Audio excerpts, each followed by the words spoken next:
Assalamualaikum warahmatullahi wabarakatuh. Innal hamdalillahi nahmaduhu wa nasta'inuhu wa nastaghfiruh wa na'udzubillahi min syururi anfusina wa min sayyiati a'malina. May yahdihillahu fala mudilla lahu wa may yudlilhu fala hadiyalah. Asyhadu an la ilaha illallah wahdahu la syarikalah wa asyhadu anna Muhammadan abduhu wa rasuluh. Allahumma sholli ala sayyidina Muhammad wa ala ali sayyidina Muhammad kama sholaita ala sayyidina Ibrahim wa ala ali sayyidina Ibrahim wa barik ala sayyidina Muhammad wa ala ali sayyidina Muhammad kama barakta ala sayyidina Ibrahim wa ala ali sayyidina Ibrahim fil alamin innaka Hamidum Majid. Rabbi shrah li sadri wa yassir li amri wahlul 'uqdatam min lisani yafqahu qawli, amma ba'du. Hadirin hadirat jamaah kaum muslimin wal muslimat yang dirahmati oleh Allah Subhanahu wa taala. Kali ini ya kita akan membahas tentang hadis nomor 271. Hadis ini membahas tentang doa iftitah part kedua ya. Jadi kita sudah bahas yang kemarin itu doa iftitah ya, model doa iftitah berdasarkan hadis yang dikutip di dalam kitab Nah, ini daripada hadis yang lain, contoh yang lain ya. Jadi doa iftitah itu bukan cuma satu ya, tapi ada banyak ya kan. Kita kemarin juga sudah bahas juga sebenarnya secara detail doa iftitah ini di dalam kitab Al-Azkar. Di situ dalil-dalilnya seperti apa ya kan. Kita lanjut ya. Wa Nabi Hurairah radhiyallahu anhu qala kana Rasulullah sallallahu alaihi wasallam idza kabbara lis sholati sakata hayatan qabla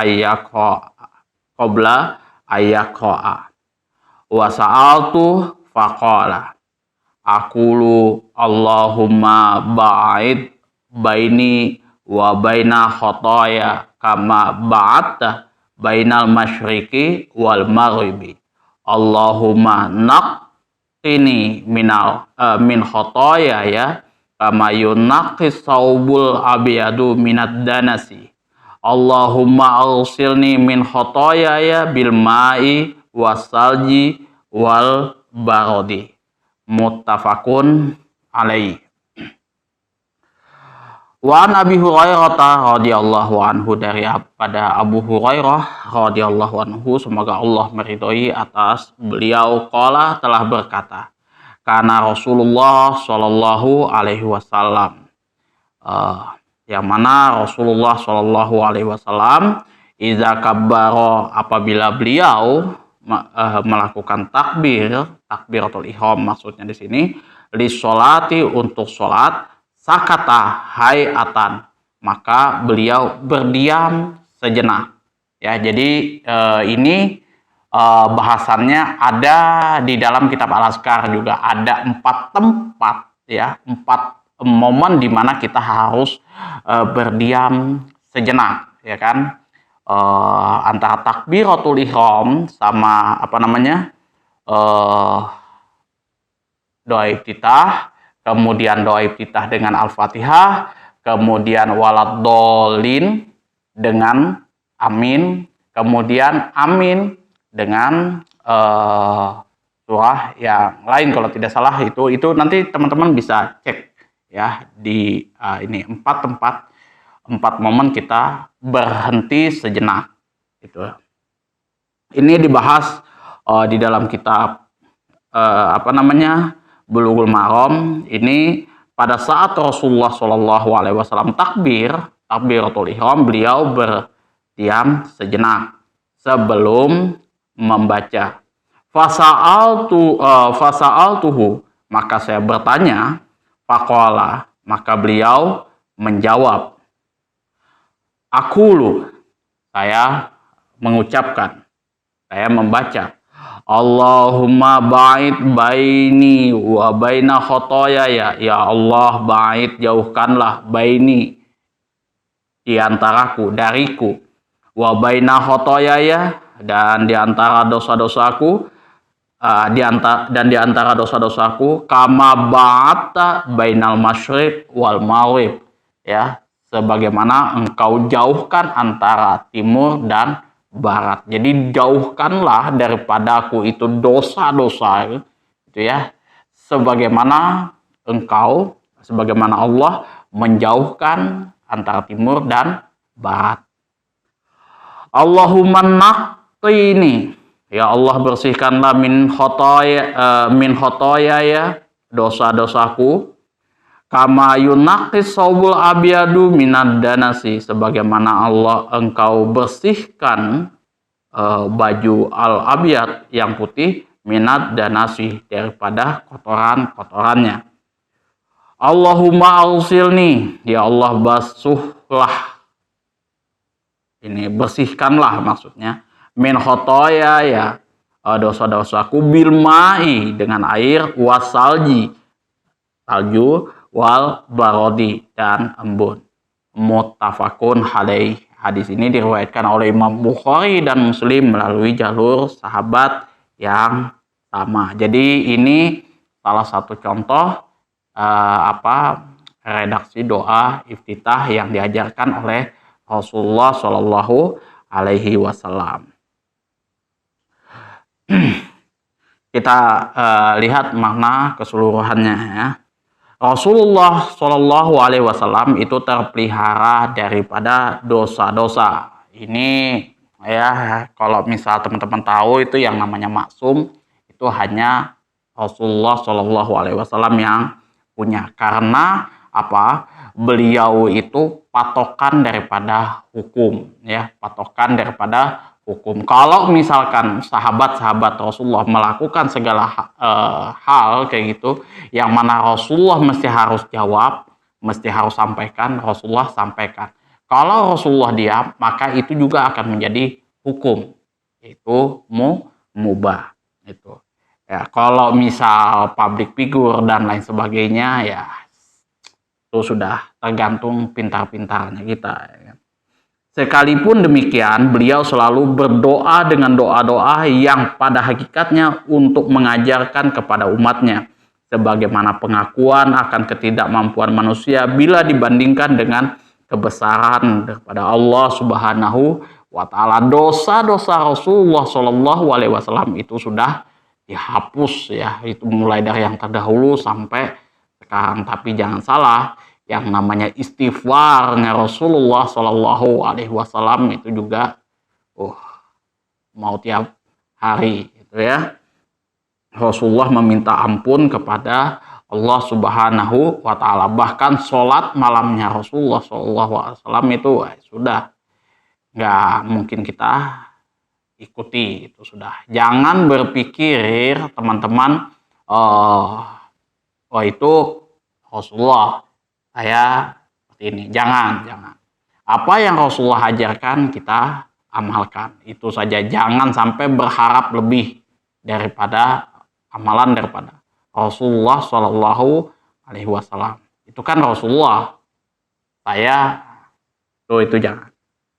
Nabi Shallallahu Alaihi Wasallam selalu berdoa memohon agar dosa-dosanya dihapuskan dan dipelihara dari dosa-dosa yang akan terjadi di masa mendatang, serta memohon agar dijauhkan daripada dosa-dosa sebagaimana jauhnya timur dan barat yang tidak akan bertemu selamanya. Jadi yang namanya timur dan barat itu kan jauh, tidak akan mungkin bertemu selamanya. Nah, seperti itu kita memohon kepada Allah untuk dijauhkan daripada dosa-dosa kita ya. Beliau sering pula berdoa memohon agar dirinya disucikan dari dosa-dosa dengan ungkapan mubalaghah ya. Kemudian beliau membuat suatu perumpamaan, yaitu dengan air yang belum pernah disentuh oleh tangan-tangan manusia dan sama sekali belum pernah digunakan, agar hal ini lebih kukuh untuk menjelaskan makna yang dikehendakinya, yaitu bersihnya pakaian yang telah dicuci dengannya. Kemudian sesudah air, Nabi Shallallahu Alaihi Wasallam menyebutkan es dan embun. Hal ini mengandung pengertian menyeluruh berbagai macam rahmat, maghfirah daripada atau ampunan Allah Subhanahu Wa Taala sesudah pemaafannya, yaitu untuk memadamkan panasnya api neraka yang sangat panas. Ya, jadi kalau yang namanya manusia sekarang ini ya mohon maaf, sebenarnya kalau dosa-dosanya itu masih yang ya kecil-kecil sajalah kayak gitu. Jadi kalau yang namanya meminta ampun kepada Allah itu terus saja, nggak usah malu, ya kan, nggak usah malu, saya ini pendosa apa segala macam kan, apa mungkin Allah memaafkan dosa-dosaku, nggak ada masalah itu ya. Pokoknya minta ampun saja kepada Allah. Sedangkan Firaun, ya kan, itu dan Qarun itu sudah Allah siapkan paketnya khusus, itu ampunan daripada Allah Subhanahu wa Ta'ala. Ghafur Rahim itu. Ya namanya manusia yang zaman sekarang nggak ada lagi yang dosanya seperti Firaun, itu nggak ada.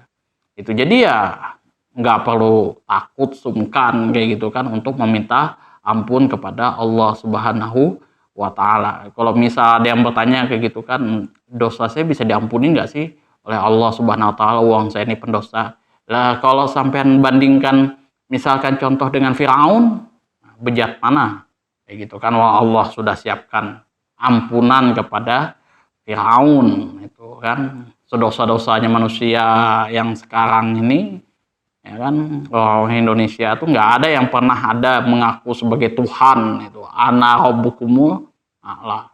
Sudah sombong-sombongnya itu sudah itu, ya kan. Sesombong-sombongnya Deddy Corbuzier itu aja ya cuman gimmicknya beliau saja itu kan. Tidak ada Deddy Corbuzier bilang, wah sembahlah aku adalah Tuhan kalian yang paling tinggi. Belum ada itu ya di podcastnya Deddy gitu kan.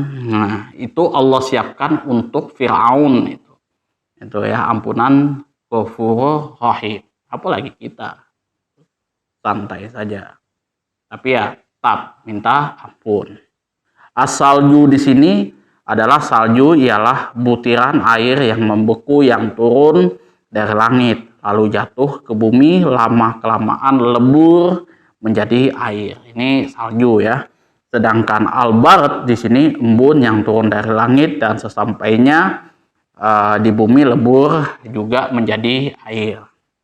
Nah, makanya kalau air salju sama air embun itu boleh nggak dipakai untuk bersuci. Kalau di dalam kitab Kifayatul Awam ini yang dijadikan rujukan daripada ulama-ulama mazhab Syafi'i gitu.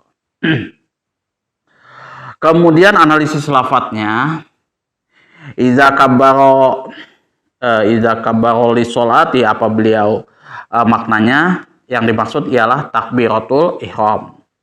Di dalam nuskhah yang lain, redaksi yang lain, iza kabbaro fis sholah, yang mana artinya apabila beliau bertakbir dalam sholatnya, yaitu melakukan takbiratul ihram, bukan takbiratul intiqal ya. Takbiratul intiqal itu misalkan kita mau dari habis membaca surah pendek itu ke ruku, Allahu Akbar. Nah itu intiqal namanya. Kemudian dari ruku kemudian itidal, itu intiqal, itu takbir intiqal itu. Kalau itidal itu sami Allahu liman hamidah ya. Kemudian dari itidal ke sujud, nah, itu intiqal. Kemudian fas'altuhu, maknanya aku bertanya kepada Nabi Shallallahu Alaihi Wasallam mengenai apa yang dibaca beliau ketika berdiam sebentar pada saat sholat. Ya ini bacaan yang diucapkan secara perlahan-lahan. Ba'id baini wa baina khotoyaya, yang dimaksud di sini dengan muba'adah ialah memohon agar semua dosa yang telah terjadi dimaafkan dan dipelihara dari dosa-dosa yang akan datang. Dijauhkan sejauh-jauhnya, jangan sampai dosa itu datang kepada kita. Ya sebagaimana ya tadi Allah jauhkan antara timur dan barat, yang mana timur dan barat tidak akan pernah bertemu selamanya. Itu. Kama ba'ata bainal masyriq wal maghrib, terhindar dari segala macam dosa sebagaimana terhindar pertemuan antara timur dan barat. Kemudian naqihi min khotoyaya kama yunaqis saubul abiyadu minad danasi.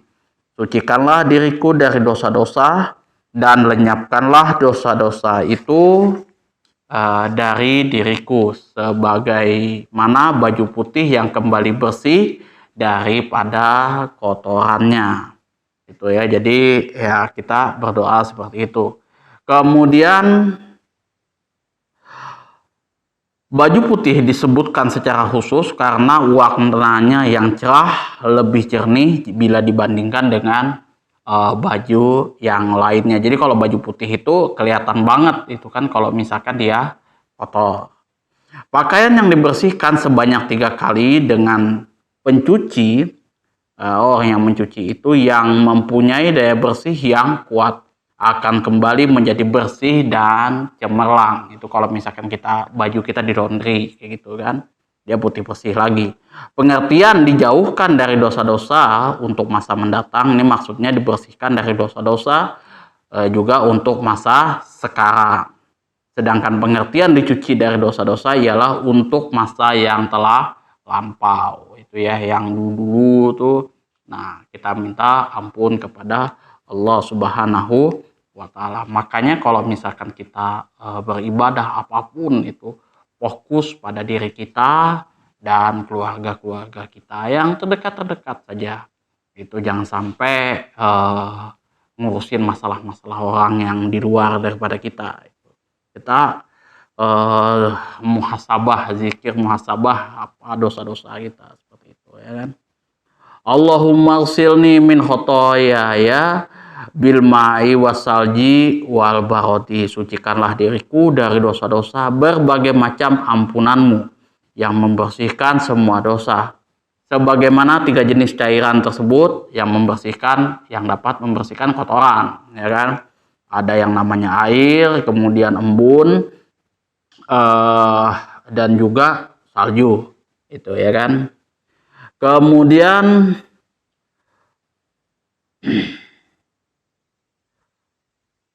Nabi SAW menyebutkan berbagai macam pencuci yang diturunkan dari langit, karena kebersihan yang sempurna tidak dapat tercapai kecuali memakai salah satunya.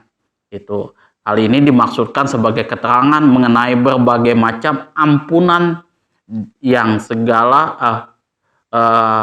macam ampunan tersebut untuk segala macam dosa yang tidak dapat terhapus kecuali dengan adanya ampunan daripada Allah Subhanahu wa ta'ala. Nah, secara garis besar itu kalau misalkan dosa-dosa kita berhubungan dengan Allah Subhanahu wa ta'ala, cepat-cepat aja bertobat kepada Allah Subhanahu wa ta'ala. Apa saja contohnya?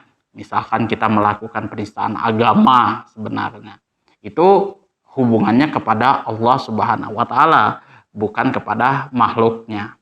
Itu ya, yang namanya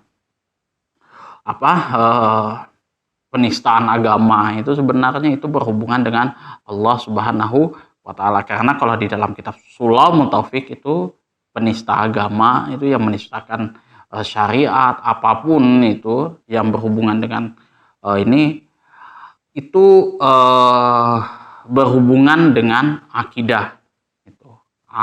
Akidah, syariat kita lecehkan apa segala macam itu nanti bisa hukumnya adalah murtad. Murtad itu ada 3, qauliyah, fi'liyah, dan i'tiqadiyah. Itu ya, yang banyak kepleset orang itu qauliyah, ya kan, kita bercanda-bercanda kayak gitu, ujung-ujung ya kebablasan, membercandai syariat apa segala macam. Nah, tanpa terasa murtad secara qauliyah. Itu makanya hati-hati kalau menistakan agama kalau misalkan dalam syariat agama Islam. Nah, makanya kalau misalkan kita melakukan hal tersebut, cepat-cepat bertobat kepada Allah Subhanahu wa Ta'ala. Itu hubungan kita dengan Allah Subhanahu wa Ta'ala, bukan dengan makhluk. Ya, apalagi netizen. Gak ada urusan. Tidak ada urusannya itu. Kecuali kalau misalkan kita ngata-ngatain netizen. Gitu kan. Nah, ini babi gak apakah gitu kan, dengan kata-kata iya, itu kita minta maaf sama mereka. Tapi ya, kalau misal yang berhubungan dengan syariat apa segala macam, itu antum semua meminta maaf hanya kepada Allah, tidak kepada orang lain. Nah, jadi ya kalau misalkan ada orang yang menistakan agama apa segala macam, ya tegur saja, itu tidak boleh. Kemudian kita kasih penjelasan apa segala macam di situ kan, biarkan dia ngomong ya, maksud dia apa kayak gitu kan. Siapa tahu mungkin dia lagi dalam keadaan stres ke apakah, mungkin job sepi kayak gitu, dia melakukan hal seperti itu. Nah, kalau misalkan memang sudah clear dia ngakuin dosanya, ya cepat tobat kepada Allah Subhanahu wa Ta'ala. Nggak ada urusan dengan netizen atau saya tuh, nggak ada. Karena ya Allah Subhanahu wa Ta'ala itu kalau di dalam ilmu tauhid itu qiyamuhu binafsihi, nggak perlu penghormatan kepada dari makhluknya. Itu nggak perlu itu. Itu mau kalian jungkir balik, mau kalian tidak menyembah Allah selamanya ke satu dunia, nggak akan ada pengaruhnya bagi Allah Subhanahu wa Ta'ala. Beda kayak kita gitu kan. Bos saya misalkan sekaya-kayanya dia, kalau misalkan anak buah nggak kerja, sakit kepala dia gitu kan. Misalkan 1 jam aja anak buah nganggur kayak gitu, malas-malas, drop sudah penghasilan. Itu manusia pasti membutuhkan, sekaya-kayanya dia pasti membutuhkan orang lain. Sifatnya kalau nggak daur tasalsul itu. Kalau Allah mustahil itu semua kan.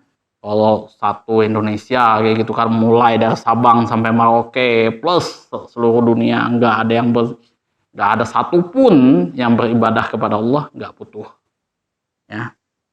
Itu teman-teman bisa belajar lagi di dalam kitab tauhid itu, ya. Kalau misalkan ada yang melakukan hal-hal seperti itu, teman-teman yang dekatnya itu kalau bisa langsung ditegur, jangan seperti itu coy, murtad hukumnya.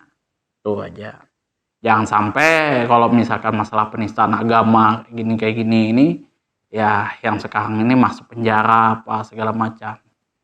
Itu juga saya mohon maaf agak-agak susah juga mikir di mana hukumannya. Biasanya kalau yang hukuman had itu pasti yang berkenaan dengan sama manusia. Misalkan kita mencuri, potong tangan, kita merampok, potong tangan, kemudian kita merampok kayak gitu kan ya, potong tangan. Kalau kita membunuh, kalau misalkan tidak sengaja itu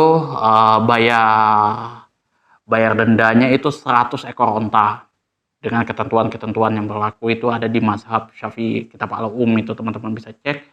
Kemudian kalau misal itu kalau tidak sengaja, kalau misal dia sengaja bunuh, itu yang kebanyakan berhubungan dengan manusia atau berzina, kemudian apalagi yang lain-lain lah. Tapi kalau hubungannya kepada Allah Subhanahu wa Ta'ala itu nanti.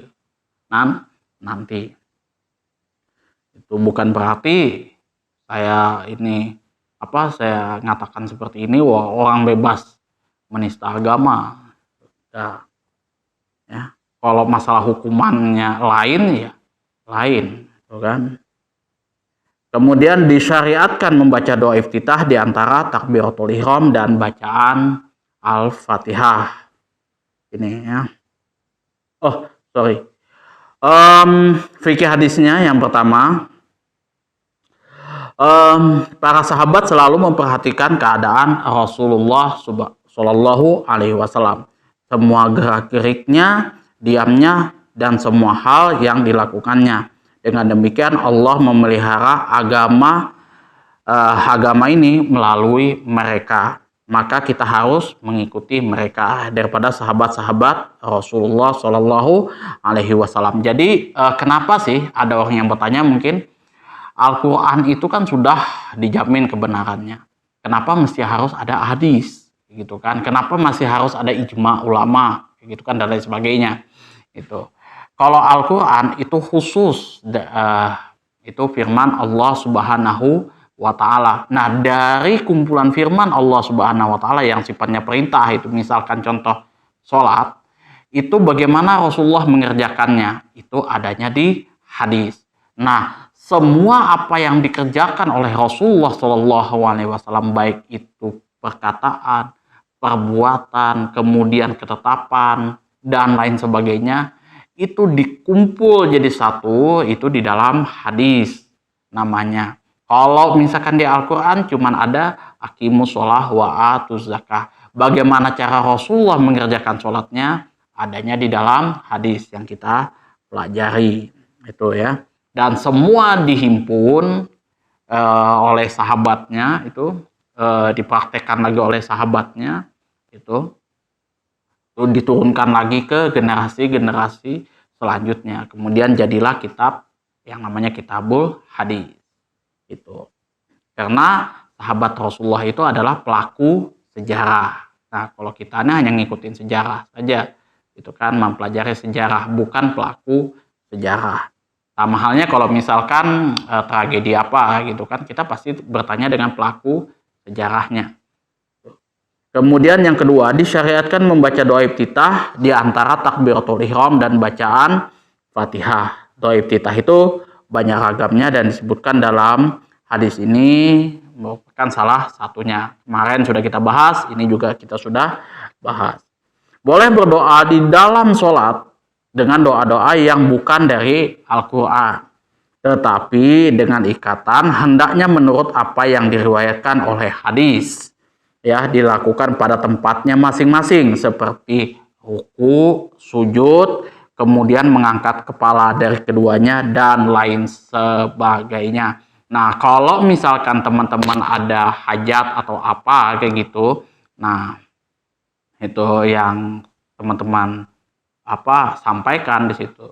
Sampaikan aja pakai bahasa Indonesia, bebas di situ ya, antara pas kalau nggak salah pada saat bangun dari sujud. Nah, itu subhanallah, subhanallah, subhanallah, itu doa apa yang mau bangun dari sujud, kalau nggak salah sujud, kalau nggak salah saya lupa itu, kalau nggak salah pas pada waktu sujud, doa aja apa yang teman-teman mau. Nah, kalau misal mau bebas itu setelah sholat, ya kan biasanya kalau orang NU itu kan ada wiridan, habis wiridan, nah, tuh bebas mau pakai bahasa Arab atau bahasa Indonesia. Itu lain kalau misalkan masih dalam sholat, itu upayakan menggunakan bahasa Arab yang sudah ada di dalam hadis. Kalau di luar daripada sholat, bebas sesuai kebutuhan teman-teman semuanya di situ ya. Enggak ada di sini, bukan berarti kita anti Arab, anti Arab enggak. Ini untuk orang-orang awam yang tidak tahu lah, yang nggak bisa yang belum belajar kitab Al-Azkar gitu kan, mau ngambil simpel. Kemudian mengungkapkan hal yang abstrak dengan menyerupakan hal-hal yang konkret agar lebih mudah dicerna. Nah, ini yang abstrak ini ya, yang bisa kita yang bisa kita lihat kepada dengan menyerupakan hal-hal yang konkret itu ya. Jadi kayak misal contoh di Al-Qur'an itu Ar-Rahman 'alal 'arsy tawa, itu kemudian Yadillah, misalkan yadullah tangannya Allah, itu cara metode Allah Subhanahu wa Ta'ala menerangkan zatnya Allah Subhanahu wa Ta'ala dengan yang dilihat, yang dipunyai oleh manusia yang bisa ditangkap oleh manusia. Seperti apa tangannya Allah? Wallahu a'lam bishawab. Allah di dalam Al-Qur'an lagi Al-Kursi, ayat kursi itu kan. Nah, seperti apa kursinya Allah? Wallahu a'lam bishawab. Itu kursinya Allah ya beda dengan kursinya makhluknya. Itu kerajaannya Allah itu beda dengan kerajaan makhluknya. Itu kuasanya Allah. Kan manusia juga punya kuasa kan? Manusia juga bisa melihat, manusia juga bisa mendengar dan lain sebagainya. Tapi yang namanya melihatnya Allah, mendengarnya Allah, maha mengetahuinya Allah, itu berbeda, pasti berbeda dengan makhluknya. Itu kalau kita tuh ya hanya di batas kecil itu aja gitu kan. Kita contoh aja, misalkan belajar kitab fiqh mazhab Syafi'i aja. Jujur itu sudah kelimpungan gitu ya kan. Contoh aja ya saya belajar kitab kitab Kifayatul Awam itu aja. Kalau Aqidatul Awam Tijanut Terori masih simpel aja, masih oke lah kayak gitu. Tapi kalau sudah Kifayatul Awam itu sudah lumayan oleng gitu sudah kan. Itu saja yang dapat saya sampaikan, kurang dan lebihnya saya mohon maaf yang sebesar-besarnya apabila ada kesalahan-kesalahan kata saya baik di video ini atau di video-video sebelumnya. Aku kalam wabillahi taufik wal hidayah. Assalamualaikum warahmatullahi wabarakatuh.